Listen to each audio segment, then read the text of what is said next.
You're making customers uncomfortable, sir. I'm going to have to ask you to leave. The mall manager's voice was sharp, impatient, as she stared down at the elderly man on the bench near the food court.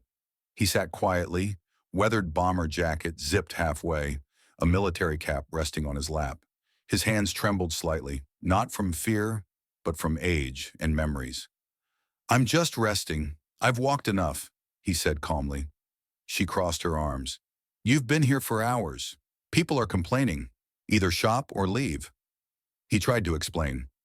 I used to meet my unit here every year. It's the anniversary today. They're all gone now. This bench is the last place we were together. The manager scoffed. I'm sorry for your loss, but this isn't a memorial. Please leave before security gets involved. The old man stood slowly, shoulders square, pride intact. He didn't argue, just picked up his cane and walked toward the exit. A few bystanders watched, confused, some angry. One teenager quietly filmed. 15 minutes passed. Then the doors to the mall swung open. 6 men entered, broad-shouldered, uniform posture, eyes scanning. Marines. Off-duty but unmistakable. They moved with purpose. One walked up to the information desk. We're looking for a man named Harold, Vietnam vet, about 75, wearing a brown bomber jacket. The clerk pointed outside. He was just kicked out. Without a word, the Marines turned and walked out. They found Harold sitting on a bench near the parking lot, breathing slowly, looking out at nothing. The lead Marine stepped forward. Sir, are you Harold Wallace? He nodded. Used to be Sergeant Wallace. Long time ago. Sir, the Marine said with a salute, we're here for you. We heard what happened. That's not going to stand. They helped him to his feet, brought him back inside. The crowd parted as they escorted him through the mall, heads turning, silence growing. The manager stepped forward, flustered.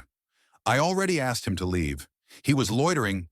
Ma'am, one Marine interrupted. This man fought for your right to run this place. And today you kicked him out for remembering his brothers. The other Marines stood firm, surrounding Harold like a formation. A few customers began clapping.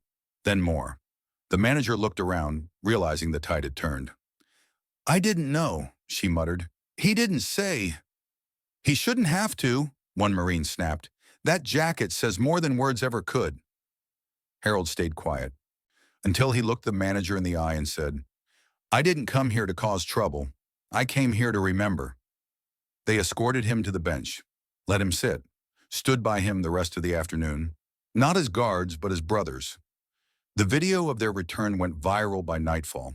Headlines read, Mall kicks out veteran, Marines walk in and make it right. By morning, the mall issued a public apology. The bench Harold had claimed for memory was officially dedicated with a bronze plaque, in honor of the fallen and those who remember. But who was Harold Wallace really? Drafted at 19, survived Da Nang, carried wounded friends out of fire zones when medics couldn't reach them, came home with scars that weren't all visible.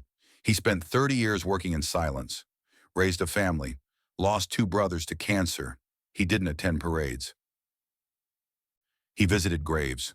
Once a year, he'd come to the mall, because it was the last place his unit had gathered before deployment. Every year, fewer showed up, until it was just him. A week after the incident, Harold received a handwritten letter from a Gold Star mother. My son never came home from that war, it read, but I saw you sit on that bench and I felt like someone still remembers. Thank you. People started stopping by the bench. Not just veterans, kids, teachers, strangers. A local school created a history project around Harold's story. The bench became more than wood and metal. It became memory, living, breathing history. And the Marines? They kept coming back every year, not out of obligation, but because that one afternoon reminded them what Semper Fi truly meant. Always faithful. 1 year later, Harold didn't show. The Marines found his daughter waiting. She handed them a note. Dad passed peacefully in his sleep. He asked that you take his seat. The 6 Marines sat quietly on the bench.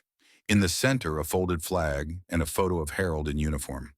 The mall held a moment of silence that day, and every year since, that bench remains untouched on the anniversary, because some men never asked to be honored, but they remind us why honor matters. If you felt something while watching this, drop a comment and tell us your city or country. We love seeing how far these stories reach. Don't forget to like this video and subscribe for more moments that move the soul.